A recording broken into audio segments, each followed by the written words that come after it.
Hello and welcome to Drafts. In this video I'm going to be doing an overview of these three ASUS monitors. So starting from the left is VX Series 239H monitor, 1080p, same in the middle, 1080p VX 279Q, and on the right once again VX 239H. So effectively I have VX 239H two monitors and one in the middle is VX 279Q. Now I had all these monitors for over a week now and I'm quite impressed and I want to share my experience with you. Let's go with the specifications first and then I'm going to talk to you about the actual real world use. So the panel itself is IPS panel, it's LED backlit panel, and it has 178 degrees viewing angle, and that's all correct in the real world. In terms of the inputs and outputs, the VX239H has HDMI MHL 2 ports and one VGA or so-called D-sub port, and it has two 3.5mm audio ports, one for input, one for output. Now VX279Q has a display port, a D-sub or your VGA, and a HDMI MHL enabled port. Now guys, for those of you who don't know what MHL stands for, it's mobile high definition link, and if you want you can look it up more on the internet. It supports charging as well on these monitors. Now in terms of the audio features, all of them have speakers. The 279 model has 1.5 watt stereo speakers, so 1.5 watt each, and the VX239H, so the ones on the side, has only 1 watt stereo speaker, so 2 by 1 watt. They both have plenty of features, such as for instance alignment grid, ASUS Vivid options and things like that, but I won't go into detail too much about these. In terms of the weight, the bigger brother is 4.6 kilogram and the ones on the sides are 3.8 kilogram each. And last but not least is power usage. We have 21.4 watts on the 23-inch monitor and 25.2 watts on the VX279Q. Now, so specifications aside, let's talk a little bit about these monitors. Let's go with the color accuracy first. Now, I calibrated all these monitors using Spider 4 Pro utility. So they all calibration on is switched on, and I'm going to show you now in the complete darkness what it looks like with the calibration on and off. Now first I'm showing you with the calibration on, so that's how they look like. And now we're going to switch calibration off and have a look again. As you see, not much difference, but for instance the monitor on the right, the VX239H, is quite a bit different from the other two. So color calibration actually did help it a bit to equalize the colors, let's say, between all three monitors. Another thing what I have noticed is LED backlight, and LED backlight is not quite uniform.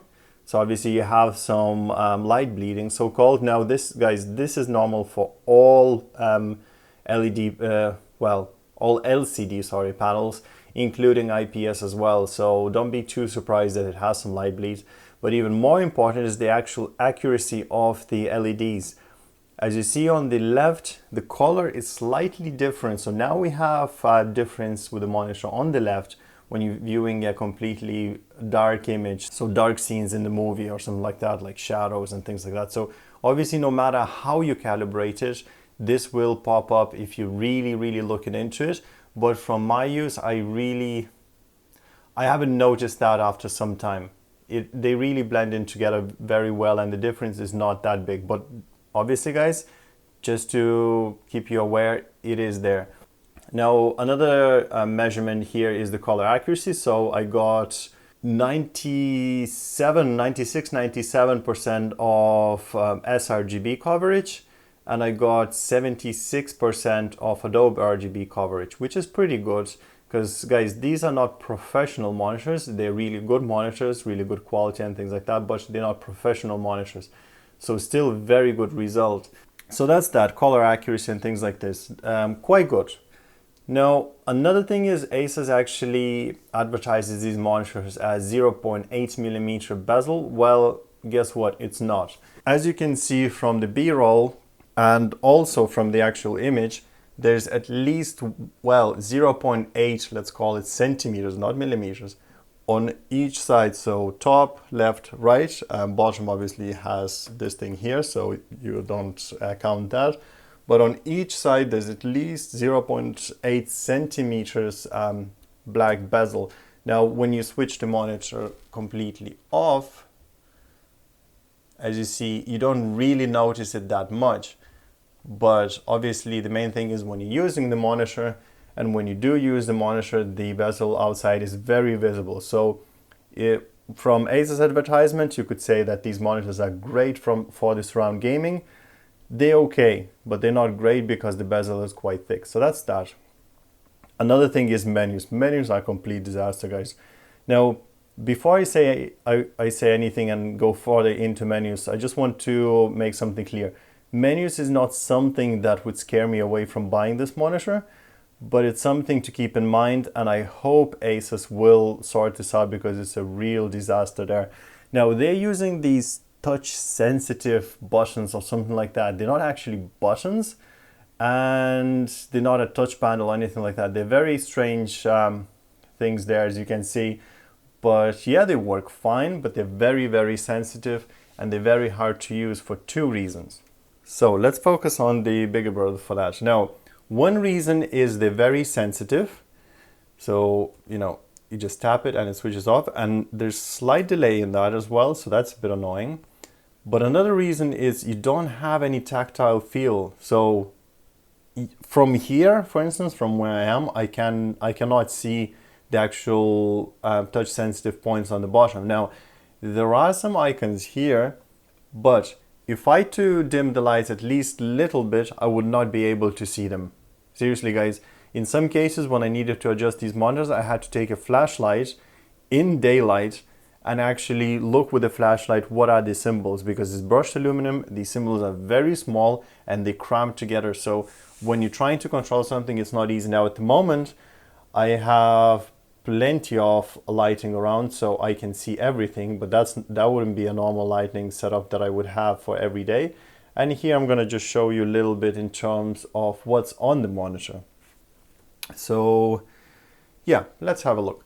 First, we have the splendid options, and there's your options here.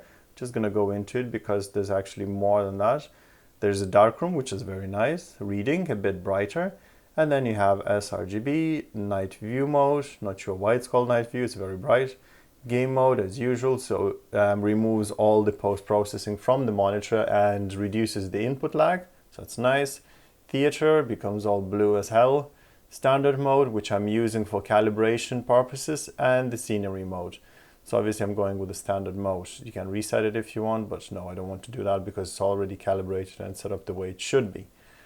Okay, so let's go back. Once again, this button is to go back, but it's not that self-explanatory. But anyway, color, we can go with brightness, we can go with contrast, and we can go with the color temperature. Now, that's another thing about color temperature. They advertise that they have a color temperature, but look guys, that's not a color temperature. I have warm, normal, cool. How many degrees in Kelvin that is? Who knows? You can do user mode, so RGB controls.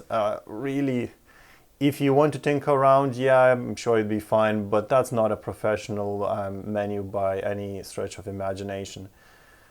Now next, image, so we have aspect control, overscan or full, vivid pixel option. Don't really use that, to be honest with you. And once again, see, I pressed something and I went out of the menu, so it's not very easy and not very explanatory. Next, we have ports. We have VGA, HDMI, MHL, and display port. On the other monitors, we have two HDMI, VGA, and no display. And last but not least, let's try to go there, we have a system setup. So splendid demo mode, which I'll show you what it looks like. There we go.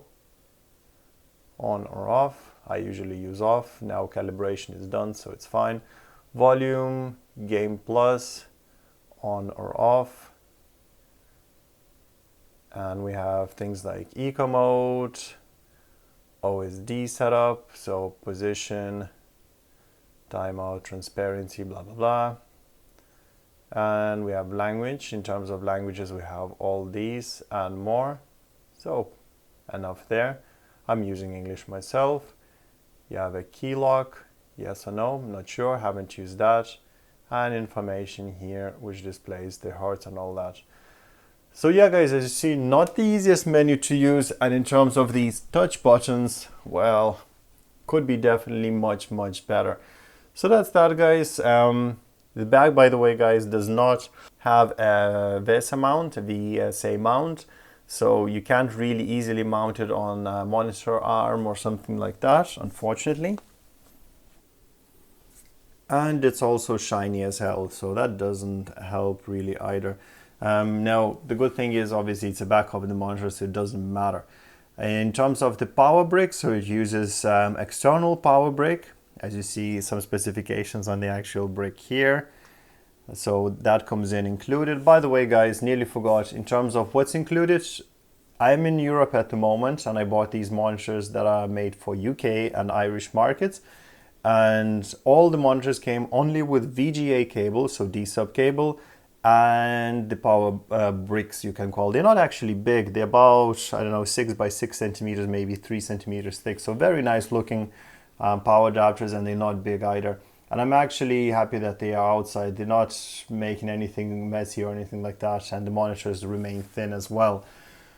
If you need more specifications in terms of how thin or thick the monitors are, have a look at ASUS website. Now, take it with a little bit of a grain of salt, because their specs like a bezel 0.8 millimeters, that's not correct. If you're looking at the monitor completely off, yes, that's true. But the actual viewing area of the actual monitor panel has 0.8 centimeters bezel, as I mentioned before. So yeah guys, that's that. I hope that helped you out. If you have any questions, leave them at the comment section down below. As I said, I'm happy with these monitors.